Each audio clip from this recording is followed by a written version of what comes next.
Well, good morning, winners. 2020 is your year. Can you guys hear me okay? I want to get that out of the way quickly. Go to my question screen here. Loud and clear. Good morning. Hear you well. Fabulous, fabulous.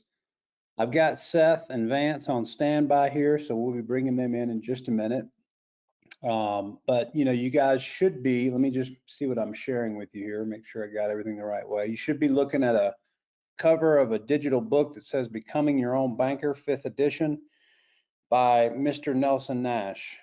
That is going to be our topic today. Again, we introduced this in the boot camp to you guys. I kind of really structured the entire boot camp around this idea.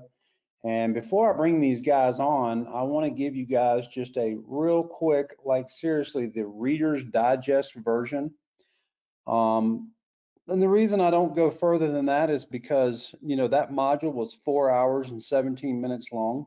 And there are people here that paid to be in that module as well as the other ones. So if you want to know the full background of what's going on here, you can certainly contact me and you can buy the module, the boot camp, and you can get a little bit further involved. So this will be an extension of what we did in the boot camp, but I want to give you guys just a real quick, rough overview of Becoming Your Own Banker, how it came about, and then I want to introduce Seth and Vance to you.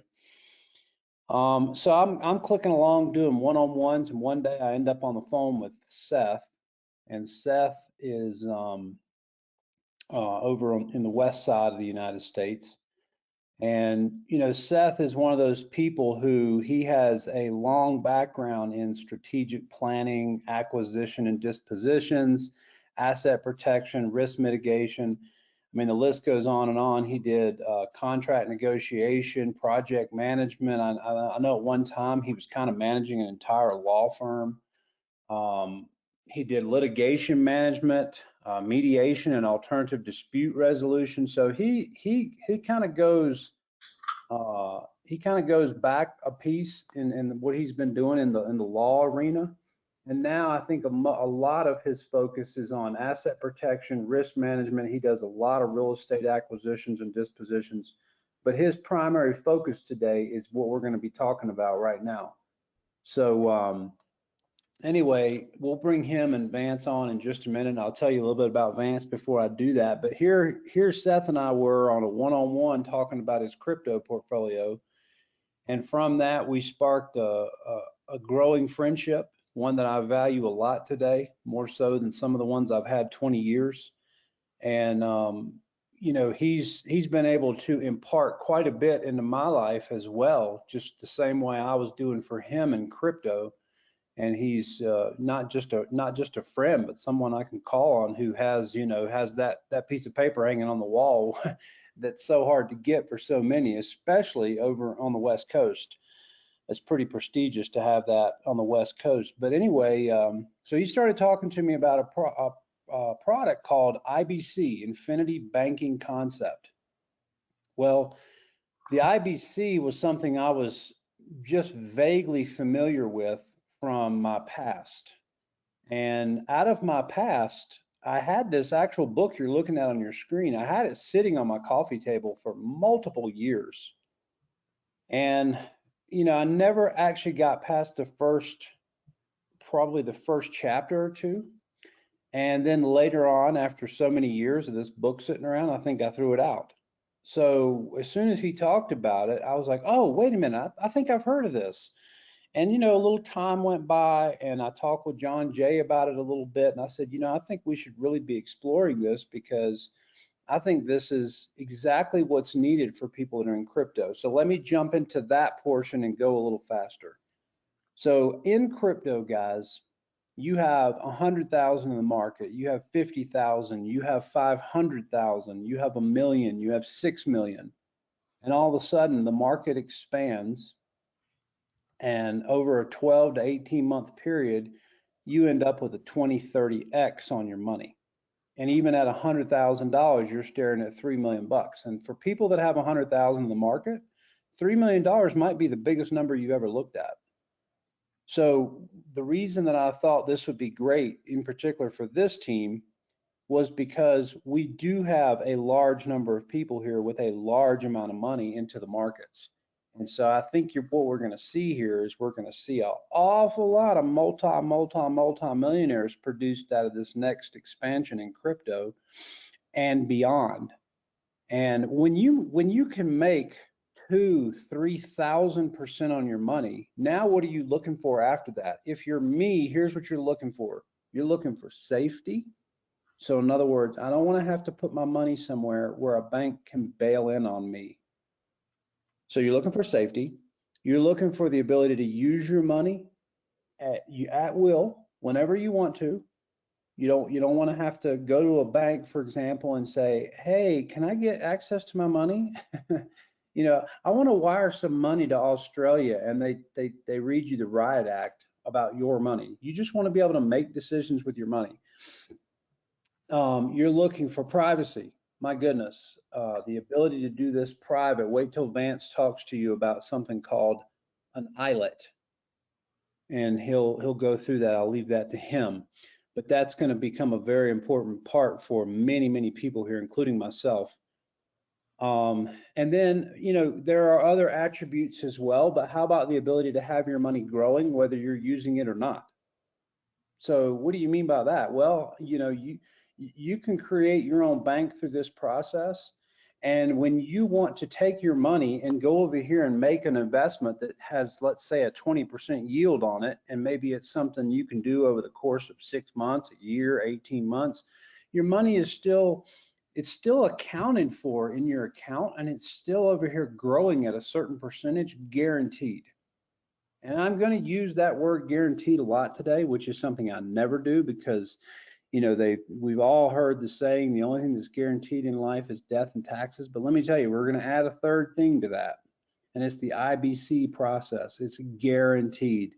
And when you see the amount of help you can get from these guys, and I'm going to talk to you in a minute about Vance. I mean, Vance actually mentored with Nelson Nash for right at 2 decades, in addition to everything else he did, which we'll go through as well. But anyway, the ability to bring all that together in one package, here's how I'm using IBC. So you guys know I'm a big crypto holder. I'm not bashful about that. I'm not bragging about that. It's just the way it is. I put my full intention on crypto when I learned about it, and I jumped in with all feet, all arms, the whole body, everything. I went for the plunge. I did not hold back. I'm a risk taker. I've seen this kind of opportunity in my life before, and I did the exact same thing then. I went all in. And so for me, the ability to, as crypto expands and I'm staring at 50, 60, 80, $100 million, I want multiple streams where I can put 10, 15, 20% of my windfall over into something that's still growing. It still has the ability to grow passively every month. It's not on the banking platform. It's on a platform that cannot be bailed in on, that has a 200-year has a 200-year history. Even before the IRS tax code was written, these things were around. And so that's what I want. I want a platform like that. And so this was the very first one that I found. Really, I mean, it found me. Seth just said, "Hey man, you really should be looking at this. I mean, I'm following along in crypto here, and this is phenomenal, and this should be for everybody." And he shared with me some downfall he'd had in his life, and had he had some things set up in IBC, it would have never happened. So before I go through a couple of Vance's accolades here and turn this over to these guys, I want to just give you guys just a couple of quick examples. In 2006, for 9 years, Wells Fargo increased through this private asset that we're going to talk about today. They increased their holdings of $3.4 billion to $18 billion. So what we're showing you here today is not pie in the sky. It's not, just something anybody can know how to do. I mean, seriously, I've vetted this thing every which way you can vet it. And Seth will tell you about that because I wanted to be sure this was something to bring to you guys. So I am fully involved here. I am on the next expansion. I'll go ahead and tell you, I've been talking with Seth and Vance, like my first big IBC that I want to do, the first big one from crypto gains. I'm going to be putting in somewhere around $5 million. And then that'll be ongoing. So that's just my first big one. Okay. So I'm making plans to get 20-25% of my windfall money right here into IBC. Companies like General Electric were the first current era big business to implement such a strategy. Walmart followed suit. I mean, but see, most people don't realize that this is available, for example, to just you and I. And that's what this whole Saturday live stream is about, an extension from the boot camp. And this is going to be an ongoing extension because there's a lot to learn here. When you start talking asset protection, you know, there are different laws that apply to different states. And that's where Seth comes in, okay? There are different, you can do one thing over in this arena of the world with an IBC, and over in this part of the world, you can do something different. And so that's why these guys make such a duo team together, you know, for this particular product. So I can't say enough good things about it. I'm just giving you the Reader's Digest version. I'll let these guys hone in on a couple of other really important points that they find today. And then they're going to also expand on things we talked about the first time. Let me see here. Let me get to right here. So guys, who I'm introducing to you today is Seth Hicks. I've kind of just went through all of his accolades. His partner is Vance Lowe. These guys tag team back and forth between Texas and the West Coast. Vance is 40 years in the financial industry. You'll be able to hear the wisdom as he talks. You'll hear it come through. The first time I talked to him, I said, man, this guy knows some stuff. And of course, when I got a chance to go spend a couple of days with him, I just kept my mouth shut for the most part and listened and asked lots of questions. He has an extensive knowledge in the financial arena. He not only built up his own office over a couple of decades, but when he finally kind of came around to the IBC concept through his friend Nelson Nash, and he realized, wow, everything I've been doing, I've kind of been unknowingly giving my clients bad advice. Let's just say it like that. Maybe bad advice is too strong a word, but anyway, he decided right then and there, he said, I'm closing this down. I'm going to reopen my business under the IBC. I'm going to go convert all my clients and get them into something that's really, truly as powerful as I've been talking to you about already for the last 15 minutes. And he did that. And today he's the CEO of Private Banking Strategies. Not only that, he's my friend and has become my friend. And I value every bit of the conversations we have, the time we get to share, the questions he can answer. And you're talking about a guy here who served on the board over at Nelson Nash Institute. I don't believe he's still there now, but he was serving on the board for many years. You know, Nelson Nash passed on last year, and Nelson was one of his mentors. So we truly have the best. There's other people out there doing IBC, okay? Don't make any mistake about it. There's all kinds of ways you can skin a horse. And but anyway, he is one of the best, and I feel grateful to have him here with Seth. And at this point, let me just introduce you guys to Seth Hicks and Vance Lowe. Are you guys with us? Yeah, thank you, Jay. Thank you very much, Dave. Fabulous. Really Thank you guys for being here early. I know it's super early for Seth, and it's early for you too, Vance. So thank you guys for being here. Yeah. And thank you for Jay. doing it. This is I've been trying to get these guys back on the line again for the last couple of months, and they have been overrun busy with folks from the crypto space who are making their plans that the moment they get their windfalls, they can come right into the IBC program, as have I. And I want to just tell you guys right up front, before Vance and Seth talk to you, I made an agreement with these guys. I said, listen, every single person in crypto needs to know about this product. Every single person. People I don't even know, I don't even care to know. But if you're in crypto, you need to know about this product, because there's a whole lot of people in crypto that are going to have a sudden windfall. And when that sudden windfall comes, if they don't have a plan, if they don't have some privacy, if they don't have some safety, that sudden windfall is liable to come and go as fast as it came, maybe even faster than it came, depending on when you got involved in crypto, right? So maybe it even goes faster than it came. But the point is that I told him, I said, I have some people that I care about that are gonna want to share this. So for example, guys, upcoming in the very near future, we are planning to share this with a couple other very big crypto groups, much bigger than this group. What you don't want to do is you don't want to be that person who is sitting around going, well, I hadn't had a crypto windfall yet, so I'll call these guys when it happens. And then they say, well, yeah, we're going to have to put you on a waiting list. We'll get to you in about, I don't know, 6 months. That you don't want that to happen, because there's a couple few thousand people in front of you. So all I'm telling you is, once again, level 5 is the way I look at it. I'll put you guys first. Some of you already took the initial steps, not nearly the number I think should have taken their initial steps, from spending, over $1,000 in a boot camp to find out about this.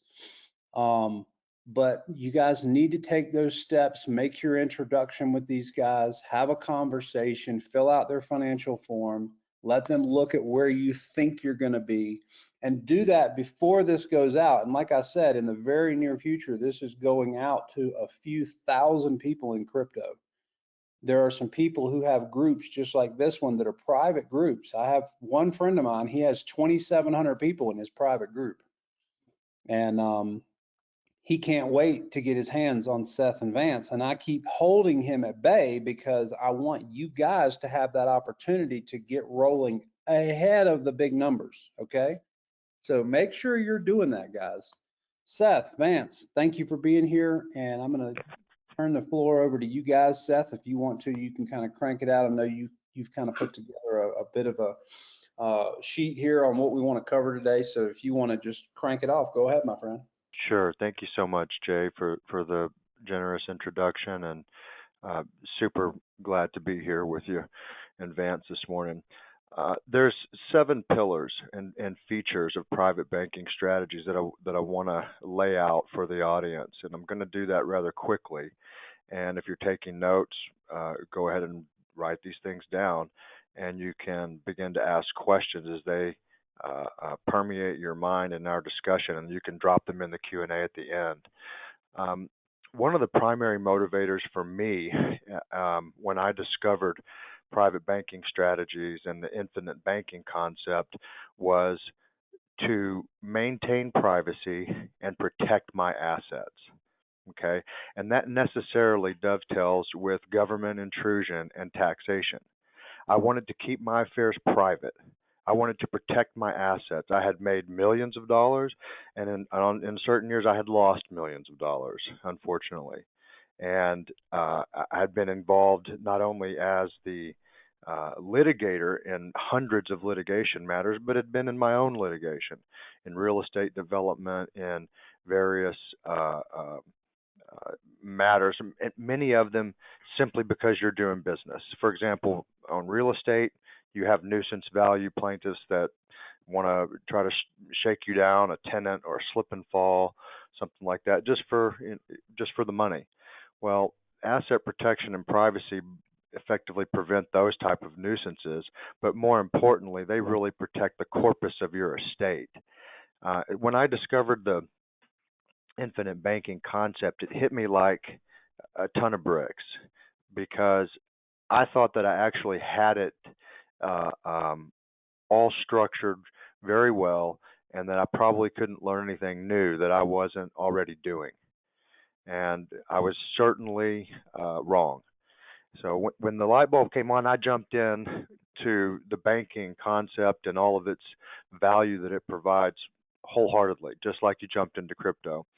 And we have immersed ourselves in the structure of creating entities and private banks that are private, asset protected, grow tax free, and can be transferred to their heirs tax free, create the velocity of money which banks utilize to multiply and leverage their money. It has guaranteed growth. It can never go backwards. It's compounding annual growth year upon year. You can pull your cash value out of your private bank anytime you want, and you can structure those loans in any fashion you want. You'll never go through a foreclosure or a repossession or be unable to obtain a modification of your loan terms. Some of you, this makes sense because our audience is some of it's already started taking steps to do these things, and some of them it may be a little bit foreign, but you can ask your questions in the Q&A. And then finally, the seventh pillar is legacy value. I'm creating a legacy for my children, my grandchildren, and my great-grandchildren, and the type of revenues that are coming through our family gateway require significant planning and structure. I don't want the federal government or state government from wherever I live taking any of my hard-earned assets that I've earned over a lifetime. I mean, we've already paid taxes. We pay every sort of tax you can pay. We pay sales tax. We pay, you pay sales tax on a car every time you sell it. They can make more sales tax than the value of the car. That's absurd to me. So the taxation is all a common interest of ours, or we probably wouldn't be on the call. And if we're working hard to create multi-million-dollar estates, we don't want the government taking those. And we have structure that can effectively protect that entire legacy estate. So those are the 7 pillars. That was some of my primary motivation to implement it myself. And then I realized that this is actually worthy of a real focus, a real career focus, a real value focus in being able to help other people establish something that I'm very passionate and committed to, and that's privacy, patriotism, and the American way and dream that we all believe in. Particularly with the cryptocurrency investment asset class, we have a proprietary system that Vance and I have created with Jay, which effectively keeps your transactions private without limitation. You can buy and sell an off-ramp, as many of you know, with channels that Jay has created without limitation and without any reporting. So those transactions can occur and effectively capitalize your private bank entirely off the radar. And what you choose to do with your tax strategies is your business. I'm not offering you tax advice, neither is Vance and neither is Jay. Your risk and reward balance with regard to taxes is something you have to develop yourself and be comfortable with that. But I know that there's many of you in the audience who believe that taxes are unconstitutional, the Federal Reserve is unconstitutional, the IRS is unconstitutional, and that we don't owe taxes. And I can certainly argue that same paradigm. But there's others of you who are not so convinced or understood or learned or whatever the case may be, and you don't want to take those steps. This is a way that we don't have that intrusion regardless in our private bank. It's not reportable to the IRS. It's not there's nothing going on, money in and money out, that's a reportable event. So I threw a lot out there. Some of that may be totally foreign to the audience because it's the first time they're hearing this, but those are the 7 pillars and motivations, and we can drill down and dig into more of what that means. But I'm going to hand off to Vance and let him lay a little foundation for our next phase. Well, thank you very much, and I appreciate the introduction. You know, every time I get involved with this, I get goosebumps, for heaven's sakes. I'm very passionate about what we do because we found something where we, the individual and client, always wins. So I'd like to maybe start off with explaining what in the heck is IBC. First of all, please understand, and you might want to write this down, it is not a product. It is a strategy. It is a system.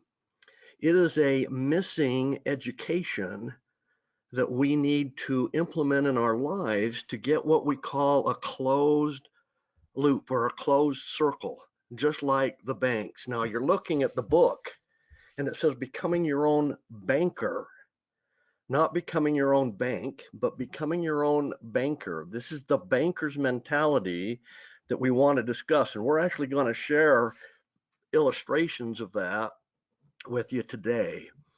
So one of the things, this little journey that you want to go down, and I want to thank Jay and each and every one of you. And oh, by the way, we already have several of you listening today have already called in, already signed up, because I guess Jay scared you a little bit on the volume of people that are coming in, and he is just absolutely correct.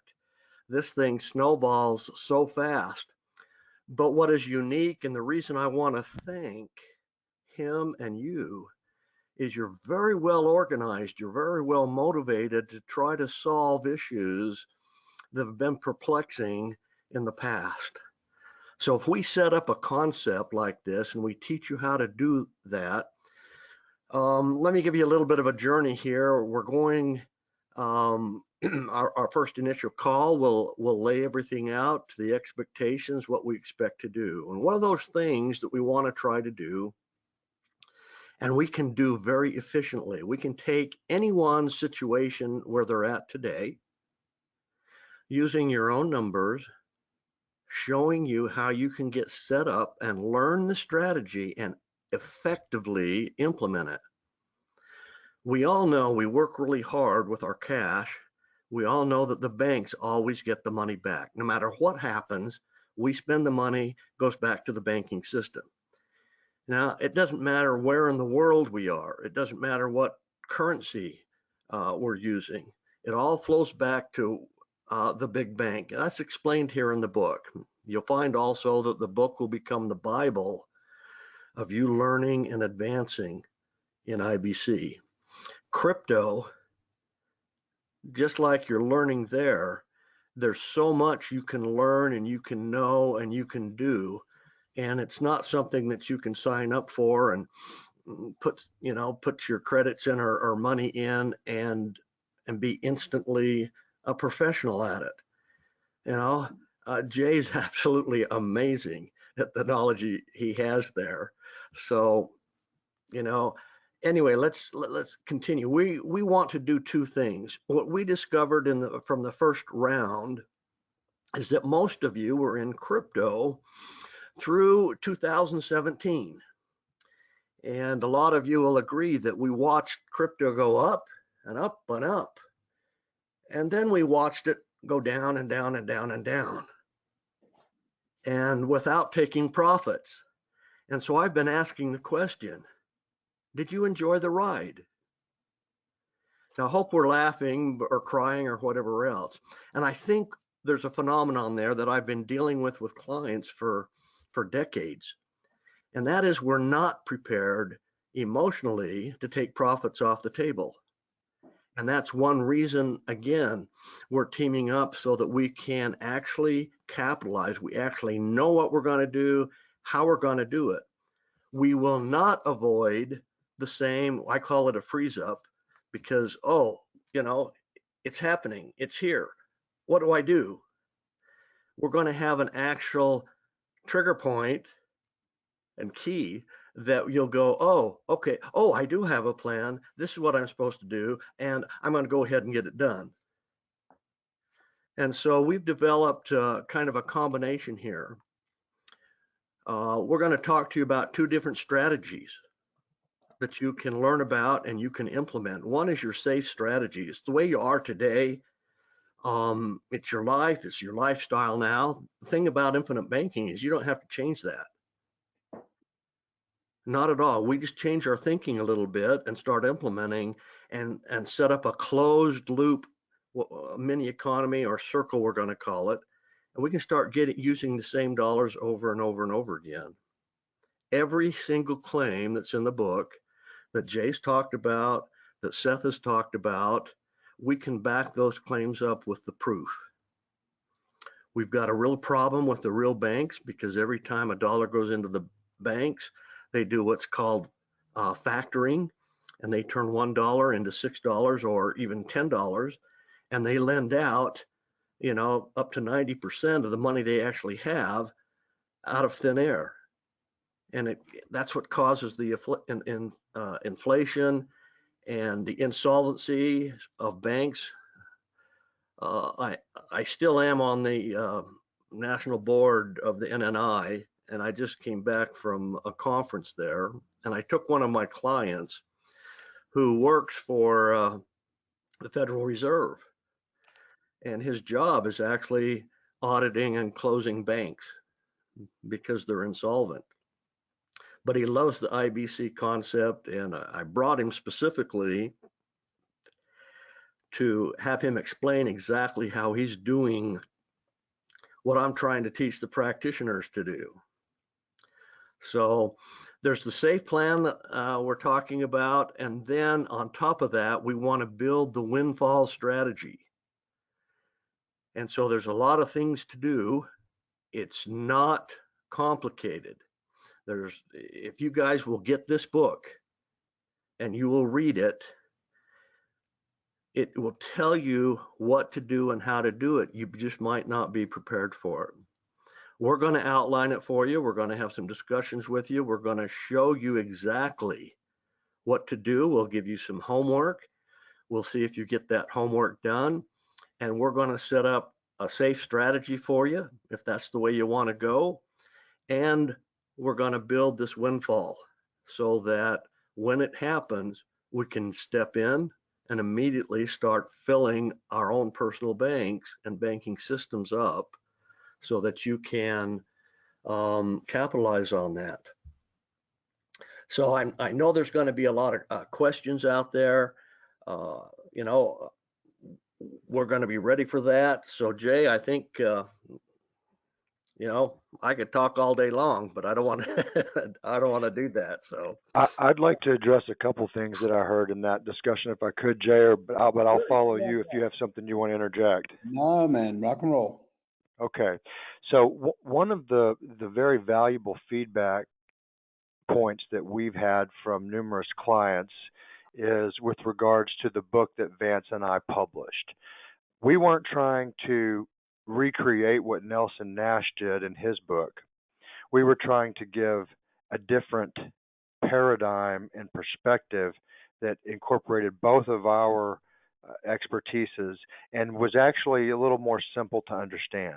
And that's the feedback we've gotten. Your book is very easy to understand. I didn't get Nelson's book completely until I read it the seventh time, and I'd already read your book. So my suggestion would be that actually everyone, the book's free for the people on this call, and for the people that want to do walk down this road with us, you can get our book after the call. Jay, I can make it available to you, and you can publish it to them however you like, and also get Nelson's book.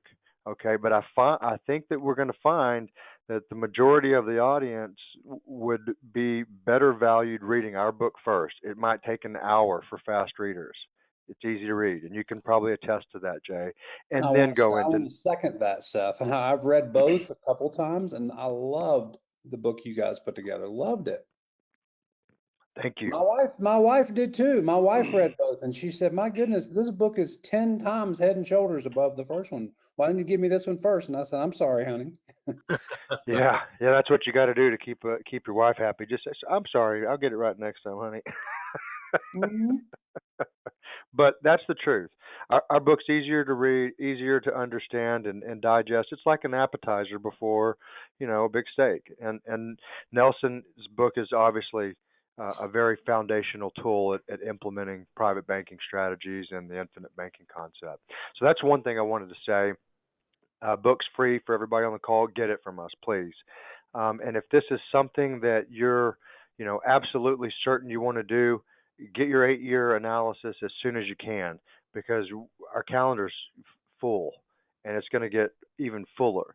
And part of our expansion and growth right now is training and sourcing other agents that can handle some of the clients that we want to get into this, but that frankly, it's not a profitable use of Vance or I's time.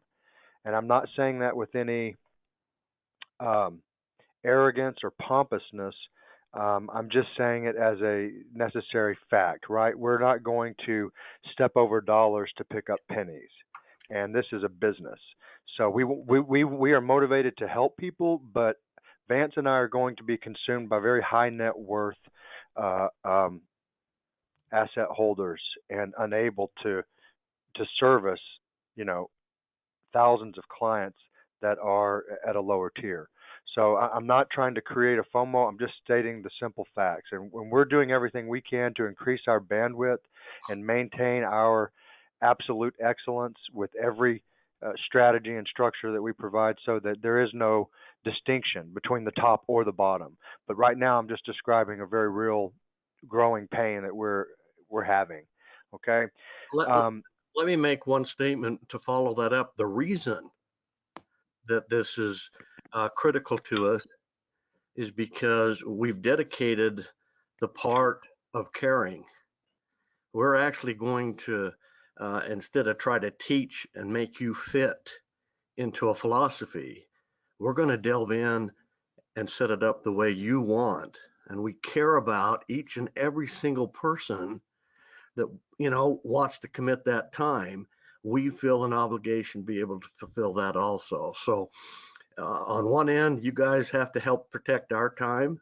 If you set an appointment with us, honor it or let us know well ahead of time, because someone else could use that time if you don't. But it gives us the opportunity. Um, the guys who have already called in and who have taken the time to fill out this 8-year analysis, I have already in the evenings and time gone into those numbers so that I can be somewhat familiar with your numbers, where you guys stand and where we can go. So we care, and Jay cares. And I appreciate my partner because he cares about everything we do. Thank you, Vance, and that's part, I guess, of the blessing and the curse, because it maintains a high standard of excellence, and we want, client feedback, and we want to make sure that folks are feeling that care, because this is very, very private uh, information. This is very, very detailed information that we should all hold close to our chest. Just as a little backdrop for this, the economic thought from a macroscopic perspective with IBC and private banking strategies is this.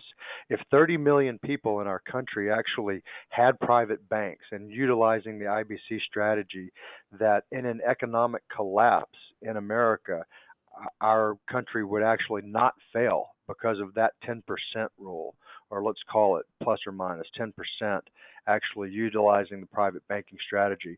And if you want to dive down into that and get into why that thought exists, we have some folks that are not partners, they're affiliates in the IBC, and they're economists and CPAs, and they put out a lot of articles about that type of thought, and we'd be glad to share those with you. It also wanted to establish that for those folks that are kind of on the fence, we're throwing a lot at you. We're not laying a ton of foundation because we don't have time for that. So if you're saying, well, you guys are making a lot of claims, you're making representations, this is new, we're assembling a body of evidence, I would call it, because what I have tasked Vance to do with me coming in and auditing everything from a lawyer's perspective is that Oh, here's a claim, here's a claim, here's a claim. We want a in-depth proof for every claim that we make so that you can see it like a court case and evidence. And so for those people in that arena that wanting to really drill down, and we're creating that database. But that's one group of people. There's other group of people like, just sign me up. Let's get going. And wherever you're at, we can help nurture you into the place where I think you'll agree that private banking strategies is a superior way to conduct your finances, hands down. Hey, Seth, let me Um, ask you a question right there, if you don't mind. sure. Uh, when you're, as a lawyer, when you're sitting down with a client, whether you're doing a real estate acquisition, whether you're doing asset protection, what do you charge per hour? May I ask that question? Like, do you have a general charge per hour? Is there a general number? Generally, it's $500 an hour. But frankly, Jay, that is also getting um, dwarfed by the type of volume that we're doing in private banking strategies. But it's $500 an hour.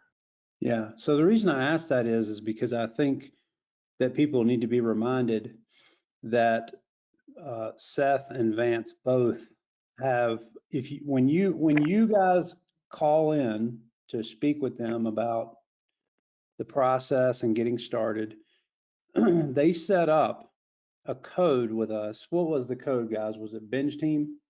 Binge team. Binge Team.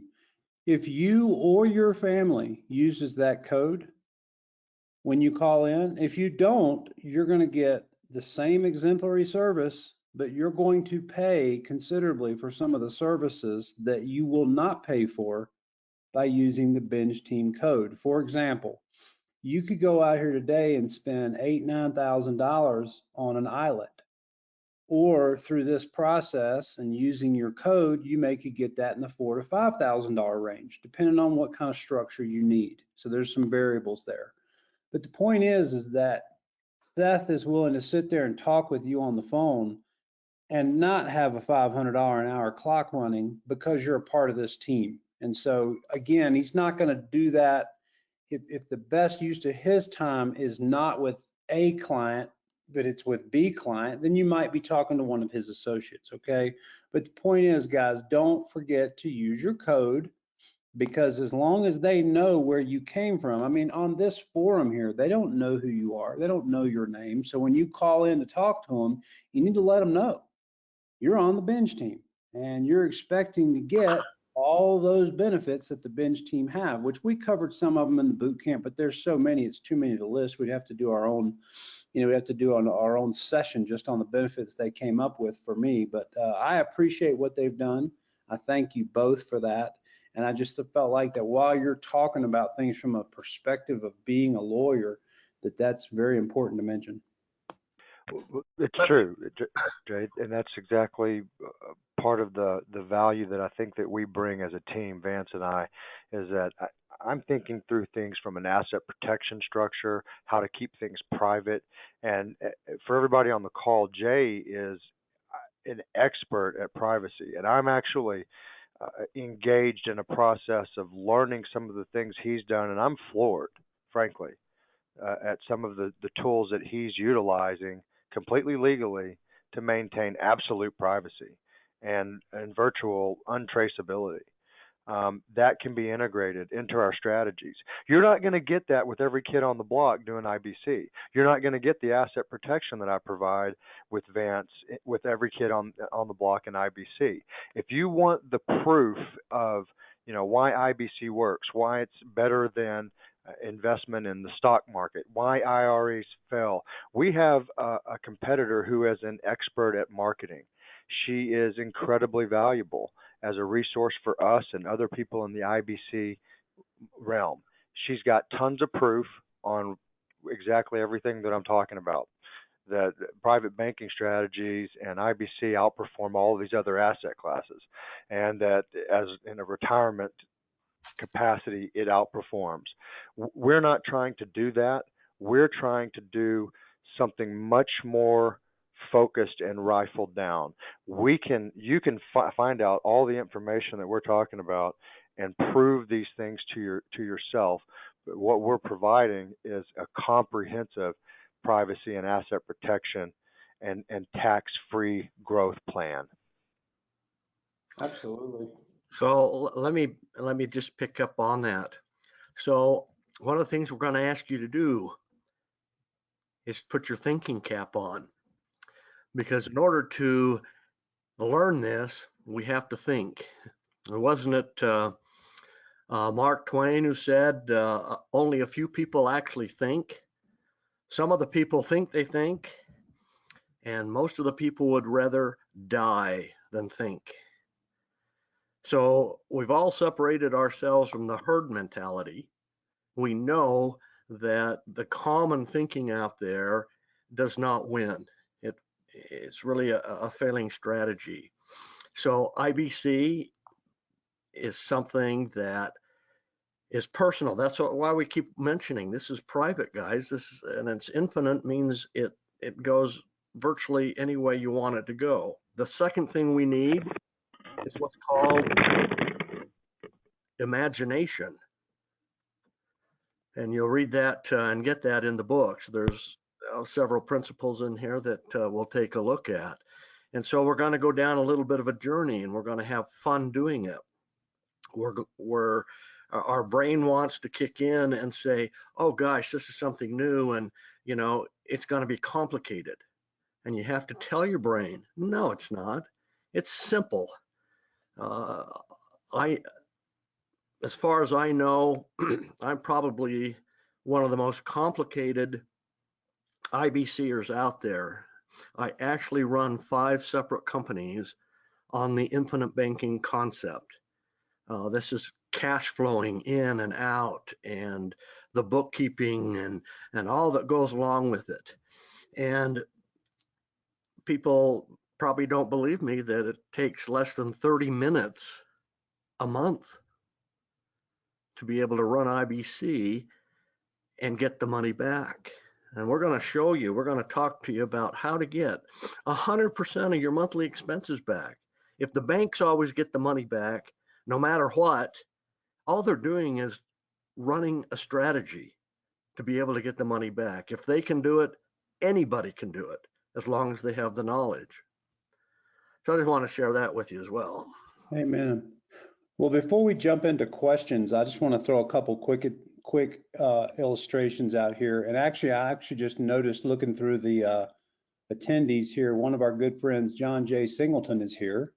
Thank you, John, for being here this morning. I know I'd sent you over the link. I didn't know whether you'd actually be here or not, but he's got a couple things he'd like to say. So I'm going to bring him on in a minute. But anyway, a couple of real quick illustrations for some of you that are brand new and you haven't had the foundation laid. I just want to throw out an example to you, maybe 2, and I'm going to take less than 5 minutes to do it. The first example is this. In the banking world, they use IBC every single day. And let me explain to you how they do it. And as I'm explaining it to you, let your imagination run wild a little bit. Put yourself in the position of the bank and how they're doing this, and maybe make the correlation with your own business. A lot of you here have your own business. You have 1 employee, you have 5 employees. Some of you have 100 employees. I know because I've spoken with you. So what the bank will do is they'll hire, say, a big bank executive who they're planning on trying to keep in their bank for, let's say, 15, 20, 30 years. And they'll throw a plan out on the table that says, hey, after you go through your preliminary time with us, be that a year, 2 years, and you've decided this is where you want to make a career out of it, then what happens is they crank up an infinity banking concept contract on that person. So what they do is they take a policy out on that employee. And now what they do is they pay in whatever it is they have to pay in every single year, paying into that policy. This is the bank paying in. And what they've made an agreement with the banker is, somewhere down the road, you're going to retire. And when you do, we're going to cut you a retirement check for, let's just throw a round number out there, $700,000. And that's fabulous. And that guy's excited, and now he's working for his $700,000 one-time payout, right? So, and they can do this through the process and it be completely tax-free to the banker. Okay, so he's getting a windfall that can be through the process, depending on how they structure it. That's where Seth and Vance come in. And you can do that tax-free. Okay, now what happens later after that? That guy retires, he gets his big time check, he goes off and plays golf every Wednesday. Meanwhile, the bank still owns this policy on ABC Banker. At some point down the road, ABC Banker, he's going to jump planets and he's going to fall off this planet. And when he does, the bank, the long-standing bank, gets to cash in on that policy because they own the contract, even though it was on him. And not only do they get their 700 grand back, not only do they get back all the money they paid into this policy through IBC, but they get a big, huge profit on top of that. And so here they've gone and had this long-term investment of 20, 30, 40 years into this person, and that person's given them blood, sweat, and tears in his position, and they're making money on it all the way. So use your imagination a little bit and understand if you're running a business with employees that have been with you already 2, 3 years, and you might look at one of those. I used to have employees that I looked at and I said, they're unreplaceable. Those are the kind of people I want to run a policy on. I want to have a banking strategy. And guess what? Along the way, we didn't even mention the fact that if the bank wanted to make a disposition somewhere, they could have borrowed against that policy. That policy's been making money every year, guaranteed for all those years. And while it was making money, they could have grabbed blocks of money out of it and put it to use over here at 7, 8, 9, 12, 15, 18%. And the whole thing grew into a monster. And down the road, they're cashing in a massive, massive policy. Okay. But I think the one thing we don't want to forget here is exactly what Vance started with, and that is becoming your own banker. My idea in getting involved here is that in very short order, I will no longer ever need the bank again. And between crypto and this product, to not need the bank, that gets me very, very excited. To not need the bank. I can be my own banker. I can access my own money. I never get denied. I never have a bail-in. I never have any of those things. So anyway, guys, let's go ahead with your questions. There's already a couple in here. Seth, Vance, is that okay if we move forward with that? Sure. Yeah, I was just going to add very quickly, maybe 30 seconds or less. That was exactly what you were referring to on in the initial part of the call. You said Wells Fargo increased their cash value assets in private banking from 3 billion to 18 billion. That's how they did it. How you just described that. And then I also wanted to make one comment. Some of the audience are foreign nationals. They're not U.S. citizens. We have strategies to create a business interest in the States for foreign nationals who can be insured as a key man policy in that business and create the same banking strategy, just with a little different means. So that's a structure. Yeah, exactly. Yeah. Well, guys, I'm going to see if I can round up John Jay here. It looks like he might be on a phone, but let me see if I can connect him to the audio. John, are you there, buddy? Yes, I am. Hey, man, I got you. Good morning, brother. Morning. Thanks for bringing me on. Man, absolutely. I just happened to I was scrolling down through the questions and I said, John J. Singleton, is this a joke? Man, I appreciate you showing up today and listening to this. I know you've expressed some interest in learning about this. I've been sharing with you some of the past stuff as well as today. Tell these guys what you're thinking about this. You must have it. You got to have it. There's no better way to manage risk. I've known about this for a long time. I just never really had occasion to use it because I've had other tools, but this is fantastic if you're dealing with tens of millions of dollars. Yeah, it is. I know you, whenever I decided to kind of start investigating this with Seth, you were so kind to come on a phone call with me and help put two brains together, because I don't mind being transparent with people here. I had the guy who had approached me about this years ago. It had a network marketing arm attached to their group. And so when Seth started talking with me about it, I was bubbling with a little bit of excitement, but on the outside, I was going, I don't want to bring network marketing on a product like that to the group. Like, I need something really, really cutting edge, right? And so we kind of investigated a little bit together, you and I appreciate that, because I think we talked for a good hour after we had that first initial call with Seth. And man, you brought up a ton of great data that I wouldn't have thought of. So just to have two brains doing that was really good. Yeah, the other day I was talking with a client, and she's been a client for years, and it was just funny how she said this. She just said, I keep buying cars because I don't know what else to do. And I said, what are you talking about? She said, well, I really make a lot of money and I have all this cash and I don't know where to put it. And so now with cryptos, and lots of people are going to make a lot of money with them, I have a list of people that just would definitely, need to have something like this. Yeah. I just want to be able to, send them over there.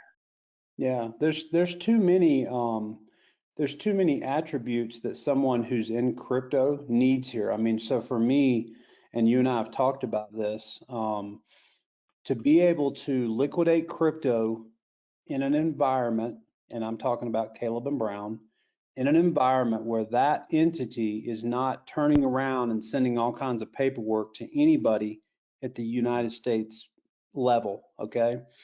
To be able to liquidate there into a trust, and then go from that trust to, say, maybe a trust that Seth sets up for us, which for most people will create a complete tax-free environment, okay? And then be able to put it into, not all your money. I mean, if I could put all my money in this, I probably still wouldn't, but I'd put a lot bigger percentage. The reality is that it just takes a little time. If you want to get $25 million in this, where you're guaranteed, say, 5 to 7% passive incomes coming in, and it's guaranteed to never go backwards. If you want to do that, that takes you just a little bit of time, right? So that's why I say, if I could, I'd put more in. But my goodness, I'm not 30 anymore. I'm getting close to 50. So, time is of the essence. But the point is that to be able to do that whole line from tax, come out of crypto, don't pay any tax because it goes into a pass-through instrument, go from one pass-through instrument to another pass-through, then go into a contract with IBC, structured the way it needs to be structured by Seth and Vance, and then watch that money grow, and then take it from there, growing tax-free, pass it on to heirs tax-free, all those things. I mean, this, to me, again, I can't find another vehicle that'll do this. And outside the banking system. And outside the banking system. So I don't have to worry about, in 2020, they decided they were going to do a bail-in in July, and all of a sudden everybody's money's being bailed in on, and mine's over here protected with entities that have been around 200 plus years. So yeah, I was very excited about it. Let me just add for a moment. I was on a call with another attorney yesterday on behalf of a client who is a very successful client. They're on projection to do $500,000 a month with very little overhead. I mean, that's a lot to many on the call, and maybe on some on the calls it's not. But he's doing very well, and I've known him for 30 years, and I've explained to him his need for asset protection services, and he knows that. He's a busy guy, but never implemented it. And he has actually implemented his private banking strategies, and he's got a significant amount of cash in that system, but not enough, and not as much as he could be doing. Well, he got sued, and he got sued with none of the asset protection strategies that I'd been suggesting for him to use for 3 years. And once you're sued, it's a little too late. You've got to have these things in place before they're set up. One of the brilliant things about your IBC and private banking strategies is it is statutorily legislated to be creditor proof in numerous states. Most of them are southern, like Texas, Florida, Oklahoma, Virginia, North Carolina, and others. And other states are absolutely communistic and will try to take, estate value at very lower thresholds than the federal government will, and are much more aggressive. So there's a list of states of where to reside, and I know that John Jay has a pretty robust detail and opinions about states, and we've collaborated some on that. But for the purposes of protecting your cash value in a private banking strategy, there's no greater protection than the legislature who said this is exempted. So in Texas, for example, I can have $100 million in cash value in my private banking system and go out there and create a $300 million liability, and I'm judgment proof. That's brilliant. You can't do that with offshore trusts. You can't do that with any other system or mechanism. And guess what? It's free. Yeah. And when it's a matter of law, then everyone knows it. They know based on your residency. So who's going to initiate litigation? You can even avoid that situation. Exactly. You can declare it. You could fail to defend yourself. Go ahead, get a judgment. That's right. They do. $300 million with punitives and That's everything right. else. And you go, and they go, what are your assets? And you go, oh, well, I've only got $100 million in my private bank, but that's exempt. Oh, and I've got my homestead, but that's exempt. So I can't pay you. Yeah. Sorry. Yeah, and when there's statutory benefits in a state, which I don't like to rely on too much, but when a client really needs it, I can actually change his residency by filing a declaration of domicile. There's all kinds of ways to establish residency. Yeah, you don't have to move or anything. It's just a piece of paper. I mean, the other thing too is that I think Seth also has for folks that are, let's say, not in a southern state. Seth has an asset tool that he uses, and from what I understand, and the vetting process he went through to get to this, that tool's from one of the best. And so, again, when you guys call in and you're talking with them privately, make sure you ask about these things, because these are the things that they can go through. All these things we're talking about today are just on the surface. And when you call in with your specific example, I mean, you may call into them and say, hey, listen, I make a ton of money, but I've got myself in a world of hurt here. I've got too much debt. And they could do for you just like they've done with one of their other clients who's a big income earner as I think the guy was a chiropractor, if I'm not mistaken, and he had hundreds of thousands of dollars worth of debt from college kids, all the above. That kid thing can be expensive, and they put him on a program using the exact same money he had through IBC. And what was it, Vance? 5-6 years he's out of debt. 7 years he's completely out of debt using the exact same money he had. Is that not right? Plus he now went to having a net worth of somewhere around $1 million. Is that close? Yeah. These guys came in crying. His wife was worried that the only question she had was, do we have to pull our boys out of Michigan State University? And my question was, how long do you think it'll take you to get out of debt? He says, we're never getting out of debt. We have over 16% in interest going against us, and all I can afford now that I can go back to work is $20,000 a year. So I asked him, okay, well, let me tell you, I can tell you today, if nothing changes, how fast you'll get out of work. Well, the long and short of the story is this man and his wife got completely out of debt in 57 months. That's a 5-7. Wow. That's all it took. And they thought they would die in debt. Yes, guys, what we don't understand, it's like a jet engine. If there's 3,200 pounds of thrust per square inch, we can't comprehend that. When it comes to money and being able to touch the same dollars over and over again, but each time get a dollar's value, and instead of giving it to someone else, putting it in our bank, that power is unbelievable. So Jay, my question, you made a comment is, whose bank would you rather put the money in? If you own your own bank and you get the profits and the benefits, are you going to put your money in someone else's bank and let them get the profits and the benefits and risk not getting it back? So it isn't a matter, and it's not really a choice. If you'll know how to do it, the best question, and the theme at the think tank the other day was, if you know exactly what the problem is, you'll know how to solve it. What we do here is we set up a special contract that allows you to do what you need to do. And here comes the caution I've got. We're all entrepreneurs. We're all out there thinking. Guys, beware. There's a lot of IBC pornography out there. People who are using something or an idea or this concept to sell a product. And there are products out there inappropriate, but yet they're saying, hey, oh yeah, this will work for IBC. Yeah, this product works fine for IBC. They're not going to teach you anything in IBC. They're selling products. There's a few good, agencies out there like us, yes, but the majority have just caught on to, hey, here's a way to sell more business.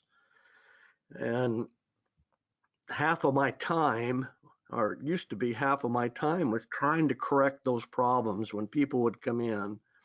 There's a product out there they think they can use, and it's just devastating. So beware. Learn what you need to do. If for some reason, you don't like Seth, you can come to me. If you don't like me, you can go to Seth. Or find out what the basics are and what type of contract we're talking about. And that's what we have to use, because it forms the perfect bank. It gives us all the identity protection. It gives us all the assurance. Want to go through one more thing. Jay had mentioned this, and so did Seth. In our book, we give you an illustration about compounding interest. Seth, would you relate when I tried to put that into the book, the story on compounding interest, about compounding 1 penny to us? Sure. Yeah, go ahead. Have a laugh at my expense, Vance. So Vance said, he said, a penny doubled every day for 30 days turns into $5 million. And so I'm sitting there and I start doing the math in my head, and I get to like, a few $100s, but it's like day 15, day 16. I said, Vance, there's no way we're getting to 5 million. He's like, you haven't finished the math. And I'm like, okay. So I finished the math, and I was really stunned. And some of you are probably laughing because it's a pretty common fact that, compounding 100% for 30 days, a penny will do that. So yeah, my eyes were open. I'm like, wow, compounding is where everything needs to be. Yeah. So here's the point. It's not so much about what we don't know about money that's hurting us. It's what we think we know about money that's incorrect. One of the things that we're going to lay in your lap is the strategy of always getting uninterrupted compound interest for the rest of your life, and then carry it over multi-generational. You never have to interrupt the compounding once you get it into your banking system. That's a beautiful thing. It's huge. That's only one benefit. Jay, you mentioned the banks. The banks are so big into IBC. They get to do so many different things privately. They don't have to go through audits. They use all that cash value in what's called an A tier level of lending, which gives them a preferred rating. It's just incredible. So IBC has always been around, but it was the banks who eradicated the knowledge out of our education system that we want to bring back. And all those things they're using and participating in, those are the things you've learned over the years working with Nelson Nash of how to instruct, let's just say, the folks here on this call. I always had had thought and traveled the country and spent hundreds of thousands of dollars in education trying to find something like this. And we got very, very close, and we called it double wrapping, but we used a product that was market related and it had risk. A lot of risk if it's market related. Absolutely. And then all of a sudden, one of my clients came into my office and, Vance, I want you to read this book because it seems like this has the answer to what you're trying to do. And it was Nelson Nash's book. And he brought that in, and then you can read my story. I started reading that, and that book screwed up my life for the to this point. I could never function into the securities business anymore, knowing that, hey, this strategy's out there and you never need to take a risk. If there's time, I'll walk you through an illustration on banker's mentality, and it will blow you away. Yeah. Hey, John Jay, let me ask you something. John, if you don't mind, first of all, I'll get you in touch with Seth and Vance, and Okay. you get a way where you can. I know you've been after me now for a number of months to get these guys where they'll let you endorse their program to your clients, because you have clients that are not in crypto, you have clients that are in all kinds of Right. businesses, and you have tons of clients in crypto as well. Um, Right. but the point is the product works good for all those people. When you've got a lot of money coming in and you're looking for a safe haven for that money. I mean, my big thing is this. I don't want to sit here all these years in crypto, and then when I go to taking my money out of crypto, the banks are stealing it from me. That's probably my biggest thing, Hmm. is that Right. I mean, and I see over these last 5, 6, 7 years how they keep adjusting the Dodd-Frank Act. And I think that they're absolutely setting up for an event here in the States. This is just my opinion, that looks a lot like it did over in what was it, over in Europe, when they bailed in on the customers over there. And so anyway, I'll get you in touch with these guys where you can do that. And that's what I mean to everybody here in this group. This product, this team of people, talking about Seth and Vance and the team they have behind the scenes, is fixing to be overrun with business. And I'm just telling you guys, you've had months now, and you've probably got just a few weeks left before they get overrun, because this is the kind of product that needs to serve, just like you have people out there with a channel on YouTube, or let's just take John Jay. You have someone like John Jay who's out here going, look, I'm dedicating my life to helping people combat all this crap that comes against them from the system. And so he doesn't care. He's not biased. He does not care. He says, come one, come all, I'll help you. And, you know, John Jay, I've watched John Jay from behind the scenes. I've watched him out in front. And you know what? He gives away more of his time for free than probably what he charges for to help people. And so what I'm saying to you is I feel the same way about this product. It needs to be in the hands of the people fixing to get big, huge windfalls in crypto. So John, I'm gonna leave your mic unmuted, and if you want to jump in here for as long as you can stay is fine. If you got to go, just take off, no problem. I'll see that you go. But like I just want you to, with me right here, the very first question someone asks is they say, well, what if you only have $10,000 to $20,000 invested in crypto? And you know, my statement to that is you got 20 grand in crypto, it's about to be a $500,000. And if it's going to be a $500,000 and crypto is going to go for another 10 years, if you play your cards right, your initial investment can ultimately be millions and millions of dollars. But along the way, even someone like that can get involved in IBC and start a policy where maybe they're not putting millions in, they're putting in tens of thousands. I mean, this is what I'm talking about is correct, right, Seth, and right, Vance? Yep. Correct. Yeah. Correct. John Jay, is that okay? Yeah, that's perfect. I just see it as a way to manage risk, and just with regular cash flow, you can manage risk. Yeah. You don't need to have $10 million. That's All right, I'm right. gonna And let me add just for a second. Part of this is it's a change in mentality. It's a change in paradigm. It's a change in how you relate to money.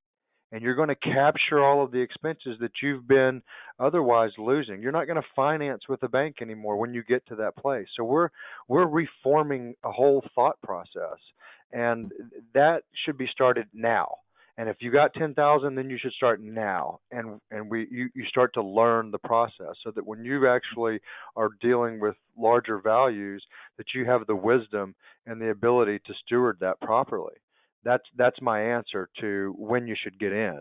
Because I'm learning. I'm an expert with Vance, but I have immersed myself in the last 3 to 4 years. But I learn every day, every week, every new transaction. It's like this. It's like a martial artist. Okay, I've trained in the martial arts for a long time.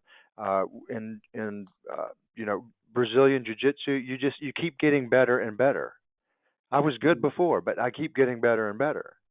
And it's the same thing with this. We're going to get better and better. You're going to get better and better. When should you enter your jiu-jitsu class, for example? Well, now, when you want to get started. Same thing here. Start learning. Yeah, You need that's it. perfect. And I want to make you feel better about your earlier conversation with Vance when he said, a penny a day doubled is this much money. So there was a time in my life where I traveled all over the world, and I did, I would do a conference on a Tuesday night and on a Thursday night, and usually it was in a different city, sometimes in a different country, and I was the keynote speaker. And when I hit the stage, this was always one of my questions to the audience, which was, would you rather have, if right now I was willing to write you a check for $1 million, would you rather have that $1 million, or would you rather have a penny a day doubled for 30 days? And can I tell you that 98+% of all those people, sometimes I had crowds as big as 1,000, 1,500 people. Can I tell you that those people, 98% of them all wanted the $1 million right now? that still doesn't make me feel any better, but It's gotta make you feel good, man. That's a lot of people thinking the same way you were. All right, so I'm gonna. There's not a lot of questions, guys. If you have questions, put them in here. But I'm gonna get started on these, and we'll run through them quickly. We are currently 1 hour and 17 minutes. We're gonna do another 15 minutes here, and we're out. Yeah. So this person says, this is not a question. This person just says, I agree with everything being said here. I read Nelson's book 5 times. I'm engaged in implementing IBC, but still need and want to learn much more. This is from RB, whoever RB is. Speak a bit more about IBC for Canadians. Seth, Vance, you want to do that? Just lightly about how I think they're trying to say, how can the Canadian get involved is kind of what I think the question is.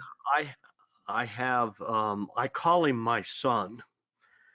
His name is Jason Lowe, and he's a Canadian, and he runs a lot of the IBC practitioners program up there. Canadians can do this, but the contracts start off as modified endowments. There's not any room. The government wants tax on all the gain. So in order for a Canadian to do this, and I'm working with one of Jay's clients right now, and he's got himself set up so that he can own an American, a USA life insurance contract. Okay, so it takes a little bit of involvement. So therefore it needs to kind of be worth it for you to do it, because otherwise you take a Canadian contract, and so you end up having to pay tax on it. It's still going to let you be the bank. I want to also make an answer on the person who only has $10,000. Let me answer that question this way. You have money that you have to pay expenses for every single month. I know that.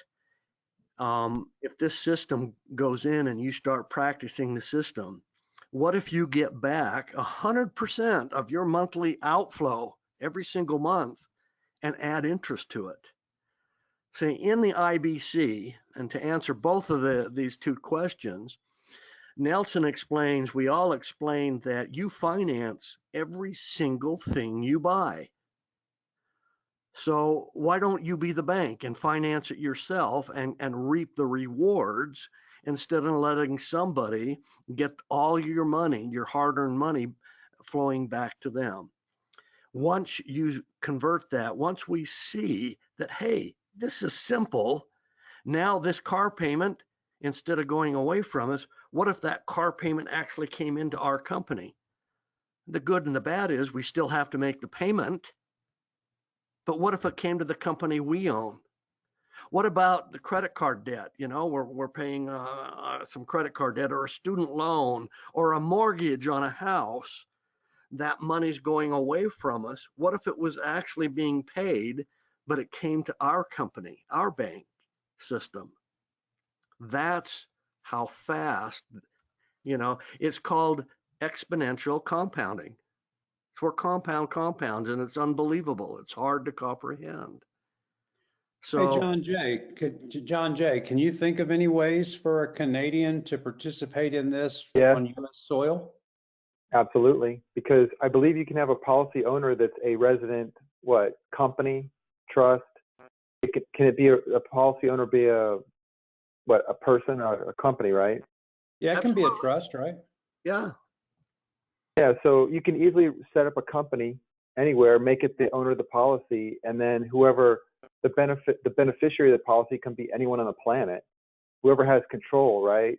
Whoever has control of the It entity. also, it also has the premium also has to be paid out of a U.S. account. That's easy to set up. So it wouldn't even matter about your nationality if you set it up properly. Right. Yeah. Yeah, John Jay, you're perfect for this, dude. That's what I was first thinking when you were talking about that. I was like, all this oh, that's stuff. easy. Canada. Yeah, that's easy. No problem. Yeah, you know all this stuff that That just might be the answer here, guys. If the foreign people, you know, if we, John Jay, if you've got that expertise to help these people set that up, that's the first step. That might be the very first answer. Yeah. So that Sure. these contracts, they only have to contract law. Now, I'm not an attorney, but I know inside and out the life insurance contract laws. They all have to come into existence at the time of issue. The whole thing, you know, a partnership, insurable interest could fade away on day 2. That does not void the contract as long as it's all the requirements are met at the time of issue. nice. I Can like you how do this with? Yeah. What if you had an existing company that's like a year old? Can you use it? Say that again. If I had an existing company that I've been using for a year, like an LLC or a trust or something. That's fine. Yeah. As long Yeah. Okay. and so the bottom line is if the insurance company will accept it, they are under some scrutiny, you know, country treaties between the two, you know, everybody. And so they have their own requirements. And as long as we meet those, but once we find out what they are, if there's someone trying to get it, then we just solve those issues. Yeah. Yeah, we can do that. I know we can do that. I don't even know what they are, but I know we can do that. Correct. Yeah, pretty much. Yeah. So, yeah, I mean, so what I'm thinking is a lot of people that are using LLCs right now to manage their portfolio can actually probably use that same LLC and one of their contracts just to start out. Let me get take more sophisticated. kind of to a broad step. The mentor, one of the mentors who trained me, today he's still alive, but I understand he's terminally ill. He's 80 years old today. Has 153 policies that he owns. IBC is a system, and it's multi-generational. And he has had to create, you know, partnerships to be able to put the growth of the money in. But I'm just telling you that some of these guys have taken it as far as they possibly can from the time Nelson Nash introduced it about 35 years ago. So it's limitless. You know, that's why it's infinite. Okay. Very Yeah. good. All right, let's jump into these questions so we can get through this. Yeah. I don't want to keep you guys too long or the folks here. They were on a live stream with us last weekend. How does age affect this? I just turned 68 and I am thinking that might be too late or at least a very different strategy. I think the only person that can answer this is Vance. And you need to read our book because I put my story in there. When I read Nelson Nash's book, I became extremely angry that I didn't know this information and had dedicated so much time and money to doing the best thing for our client when I found out I was just a puppet of the government. And later that night, I became depressed. Where was this 30 years ago? You know, here I am. And at the time I was 57 years old. I'm too old for this. So I actually called Nelson Nash and he laughed and he said, I'm not laughing at you. I'm laughing with you. He said, Vance, you're going to have exactly the same advantage as anyone else, just not as much time. However, you've got more than enough time to teach this and pass this on to your, immediate family, your kids, your grandkids, or whatever else. And he said, plus, you may be uninsurable. Did you guys know, and you need to understand this, these policies don't have to be on you.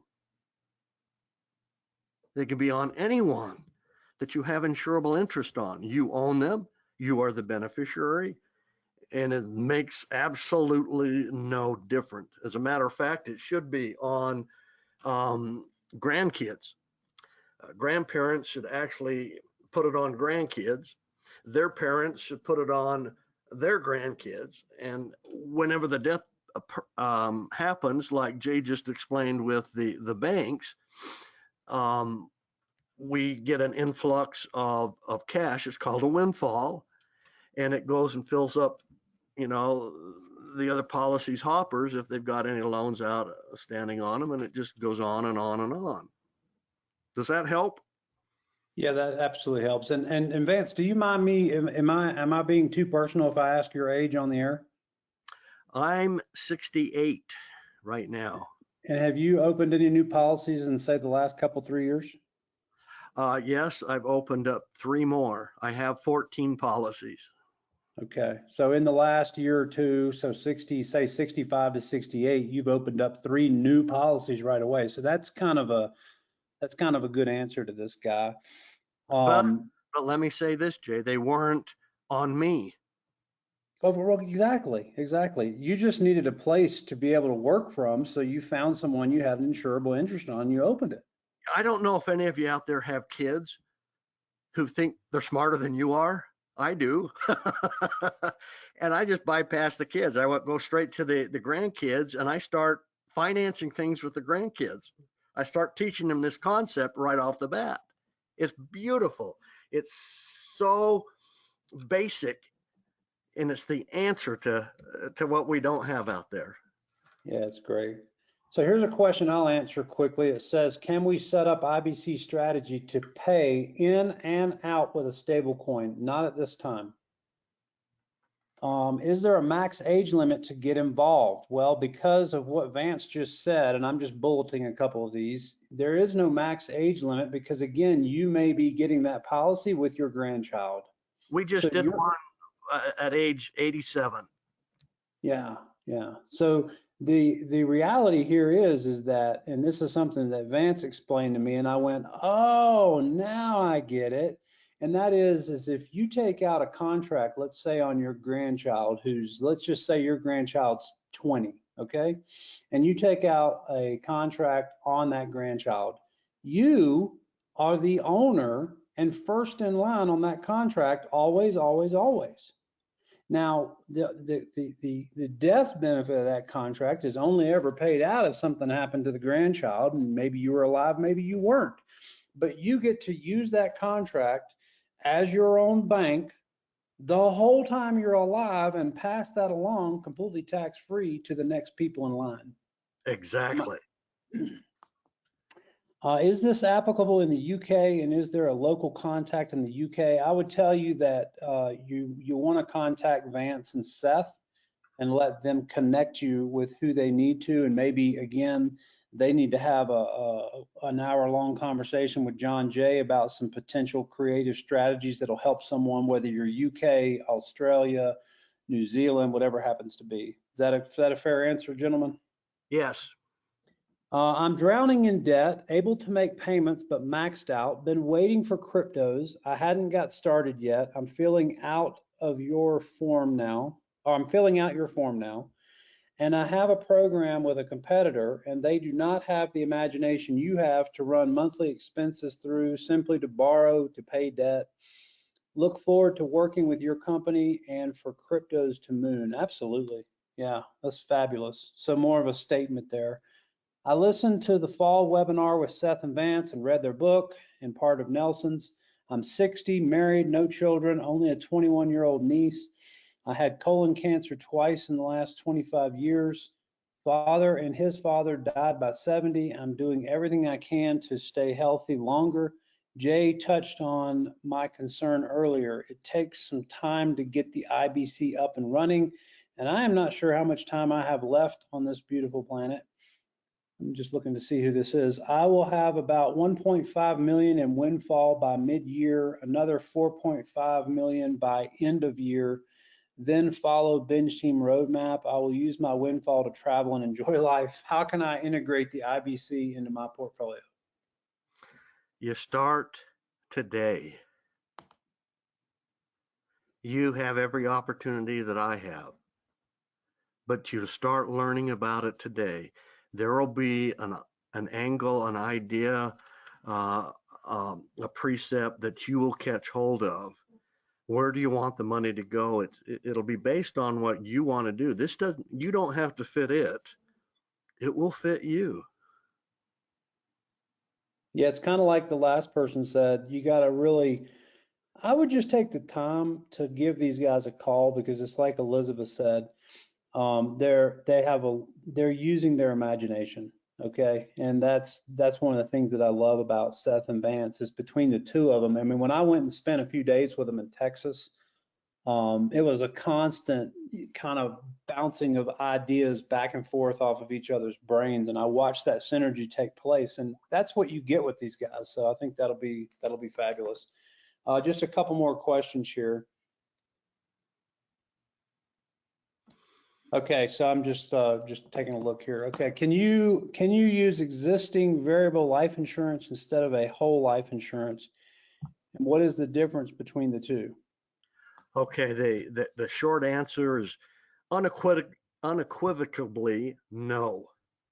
You want guarantees. Banks do not take risk. Bankers do not take risk. You've got to have a contract that has guarantees.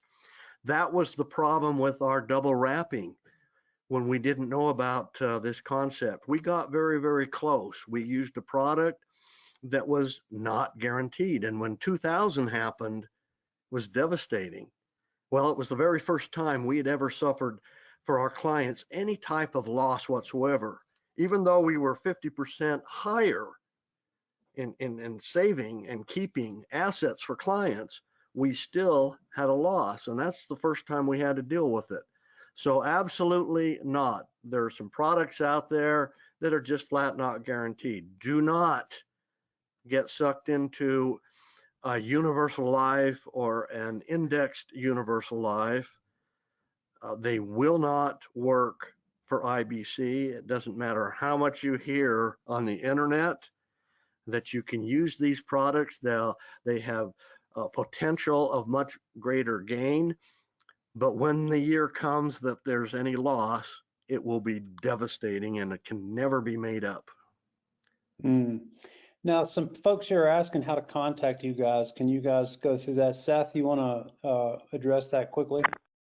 Sure. Our website is www.privatebankingstrategies, IES at the end, privatebankingstrategies.com, and that will tell you everything you need to know. There are offers there, the book is there, the contact is there. It automatically comes to us. We start putting that in the system. We contact you, and then we set up an actual one-on-one phone appointment with either me or Seth. That's who you're going to talk to first. Is a healthy 66-year-old possibly insurable? Absolutely. Us There you 66 years old, we're really only 40. go. That's Okay. right. Hey, 66 is the new 40, baby. Exactly.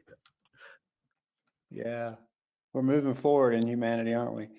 Can I use this on an existing whole life policy I have with Northwest Mutual?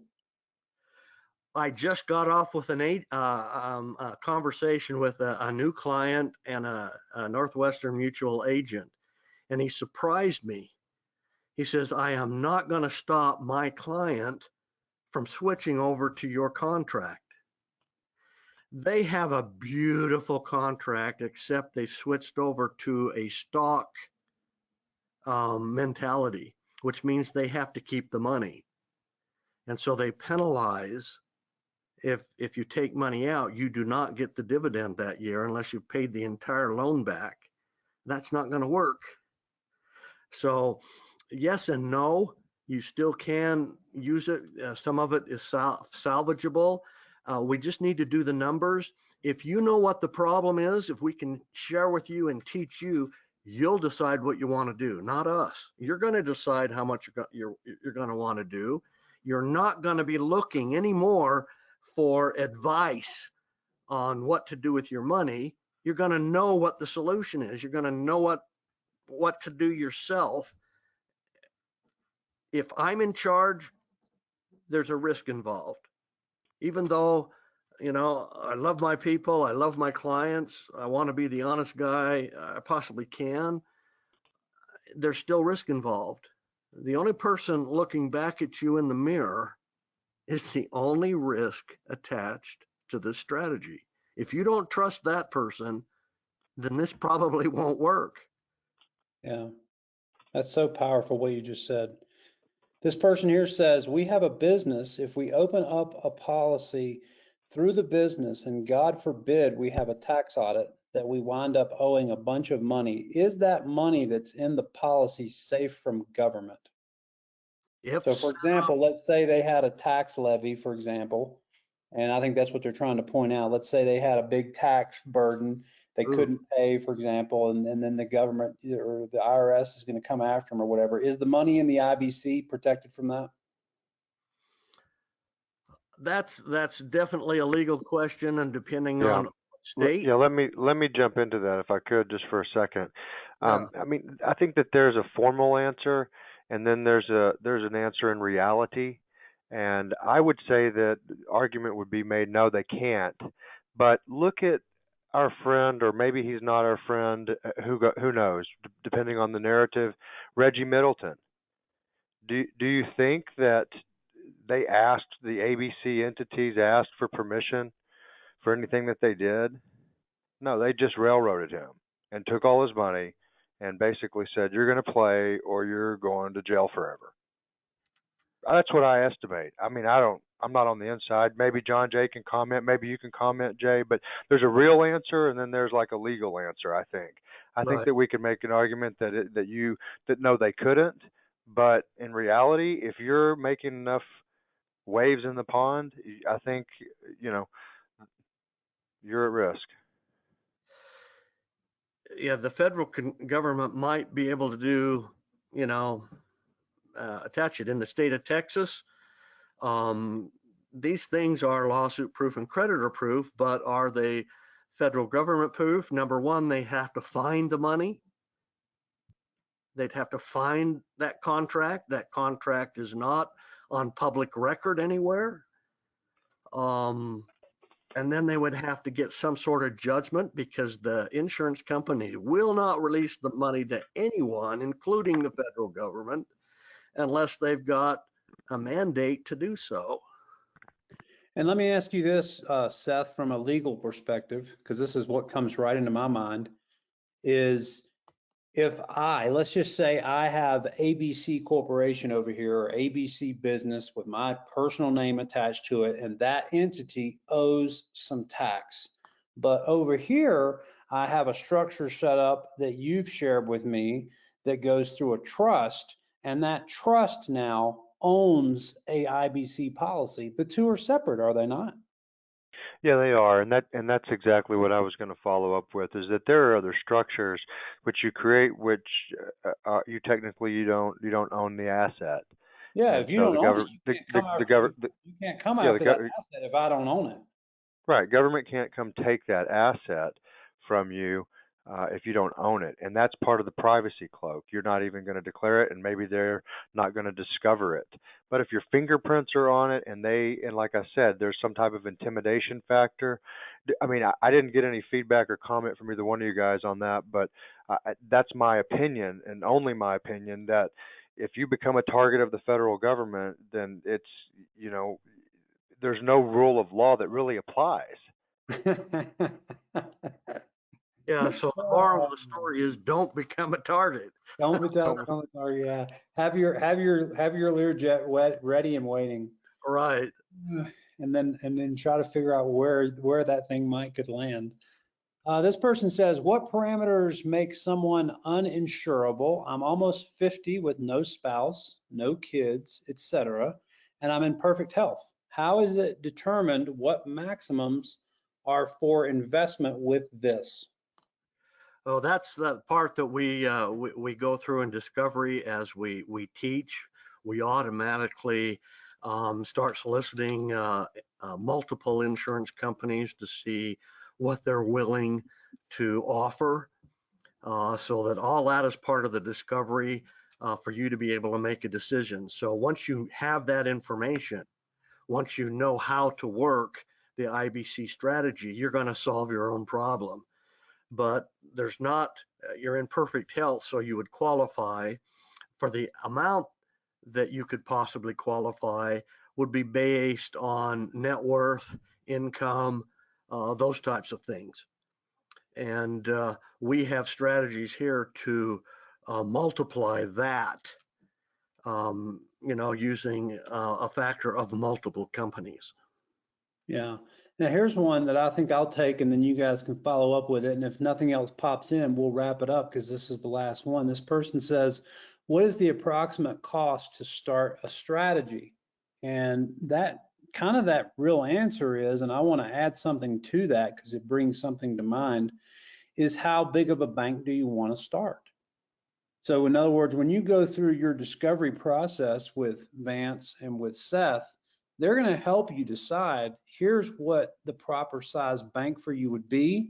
Here's like option A, option B, option C. You choose, we'll help you. But here's something I want to point out to folks, okay? So for me, I've been looking at the strategy of, let's say for the first 4 to 6 years, I'm putting in $5 million a year.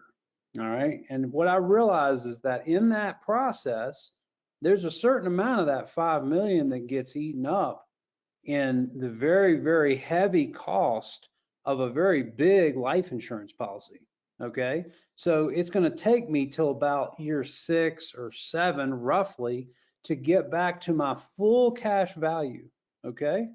Now, I'm okay with that because in doing that, on that $25 million, I did not give away 40 to 50% of it to the IRS that I will never see it again.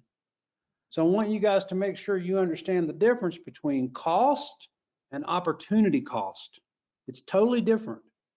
And so I think, I'm kind of going a little bit overboard on the question here, but it brought up something to mind. And that was when I started thinking about the fact that, gee, I'm going to put 5 million in on year 1 and 5 million on year 2 and 5 million on year 3 and blah, blah, blah.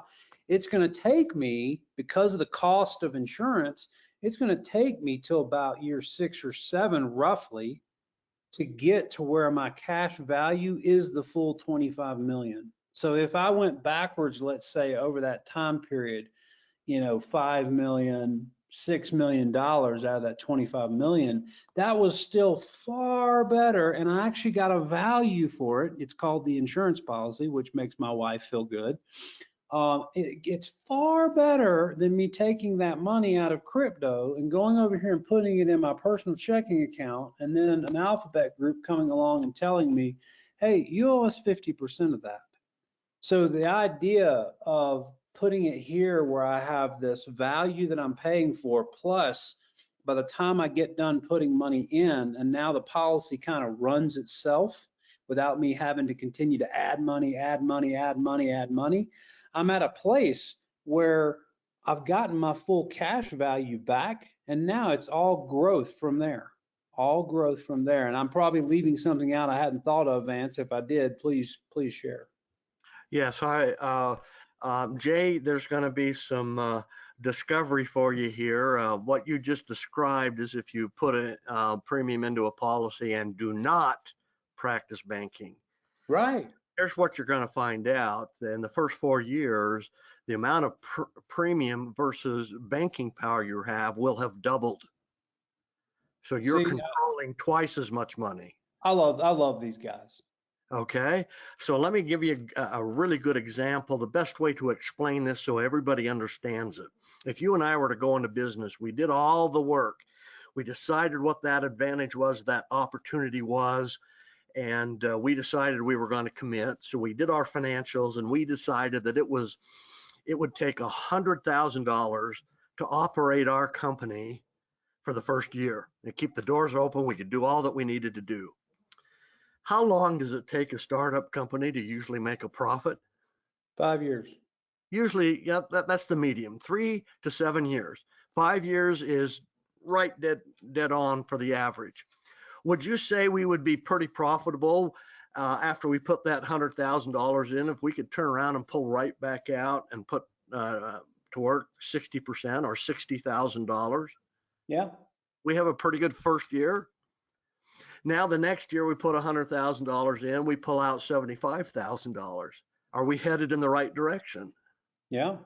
And the third year, 85% or 85, and then the fourth year, if we can't break, dollar for dollar, we're really close, about 95%. Then so about the fifth year, you're at $1.20.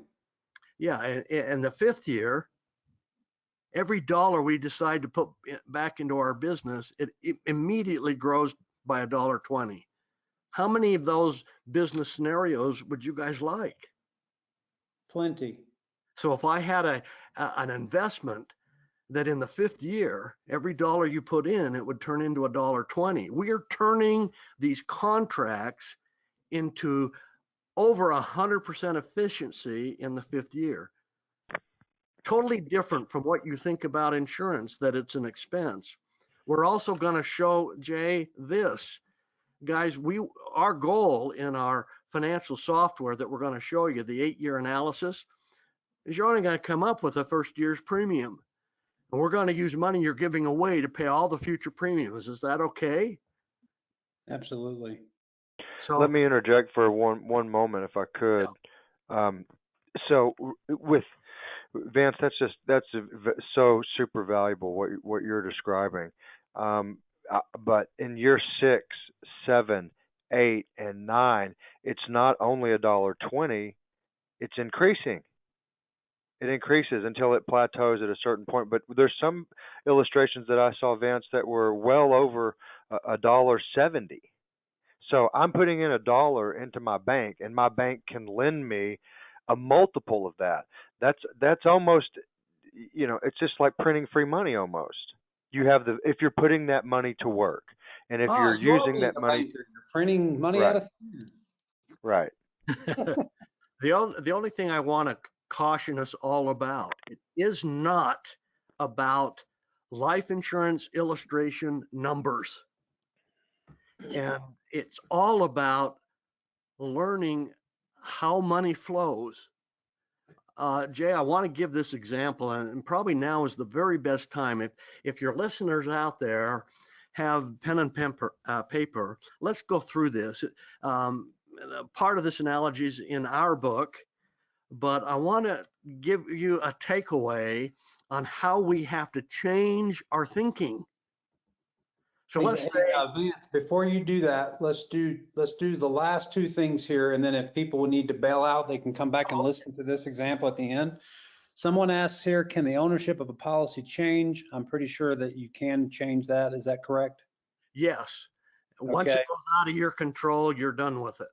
All right, and then the very last one here says, please tell Vance and Seth that the Binge team are extremely grateful for their valuable time I just contacted them via their website to kickstart the IBC strategy. So go ahead, Vance, with your example, and then at the end of that, we'll close out, guys. Okay, guys. So we're going to talk about the flow of money. Most of us, when we talk about mortgages and loans from real banks, most 99% of the time, I'm going to state, have the wrong loan. The mortgages that we might have on our homes are not correct. Most countries, Australia, England, and now Canada, forbid these regular amortized loans that we do for mortgages. But let's talk about the flow and why banks lend money. We'll, at the drop of a hat, refinance a loan if we can get 0.25% better in interest rate, thinking that we're going to be paying 3 instead of 4%. And the laugh is with the industry, with the actual lending companies, is they think they're only paying 4%.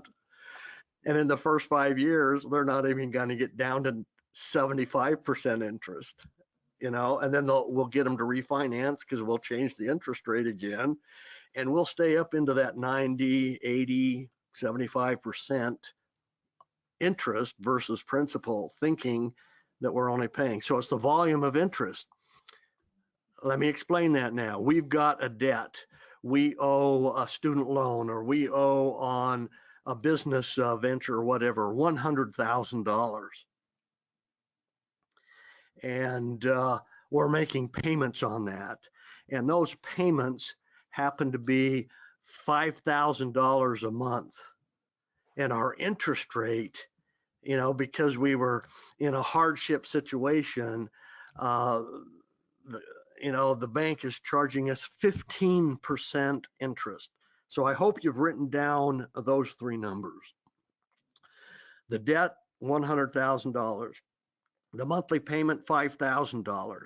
The interest rate, 15%. The Vance Lowe Lending Institution would buy that debt in a heartbeat. And the question is, why? Write your answers down. Go ahead, commit yourself. Think, why would I buy that debt? Why would I take my $100,000 and buy it? Most people think because it's a high interest rate, but it's really because of the flow of money. If you set interest rate, give yourself an X. You're wrong. It doesn't even enter the equation other than, yeah, I'm going to get it. The other one is the volume. Let's start looking at the volume. You're going to pay me how much per month? 5,000 times 12 equals $60,000. So I've got $100,000 at work producing $60,000 that first year. If I divide the volume of return by the money at work, that's a 60% return on my money in volume, correct? Correct. Is that high enough? It's high enough. How long would you like that to last? I'd like to do that every day. And for instance, when you get that 60 over that year, or that 5,000, that represents a third touch on your money. Now I've got the 60. I could go put that back to work and buy more debt, right? Absolutely. And now I'm going to get, and that's a 4th touch. And when I get that money back, that's a 5th touch. This is how banks do it. It's not about the interest rate, but they want us off on that pageant, on that sector, to avoid the real issue. They're making money on the volume, not the interest rate. Yeah. So guys, you can do that right now with your cards. If you took over a car loan, if you took over a credit card debt, do the math and forget about the interest. Find out what the volume is. If I bought that debt, if I've got this money sitting over here, idle, asleep, what if I took it and I bought my debt and I started receiving the payments? How much more could I make on that investment than leaving it at risk with someone else? Yeah. All right. Real quick before we close this out, Seth, will you send me an email with your website in it, the PDF book? I know they can get it off your website, but let's make it a little easier than that. And contact information so I can post it right into Patreon along with the link for this recording. Sure will. Absolutely. Okay, so that'll help everybody get the free book, get the website, get the everything you need, and you can be on your way. Absolutely. Seth, Vance, thank you so much. We'll do this again in maybe a month or so and go to another level. I really enjoyed it, Jay. It's great to meet the guys. The questions are right on track. Let's just all take the next step. Let's better ourselves, make ourselves more independent, more private. And I really look forward. I know Seth does, feels the same way. We're really looking forward to new friends and new clients and people and all, working to help solve. And it does, it helps solve a lot of the banking problems in the United States if we don't have to borrow money from the banking system. Absolutely. Thanks, guys, so much. Seth, thank you for being here, my friend. Thank you, Vance, Jay. thank you for Appreciate it. being Thanks, Vance. Yeah, you Goodbye, guys. everybody. Everybody have a super Saturday. Make 2020 your year.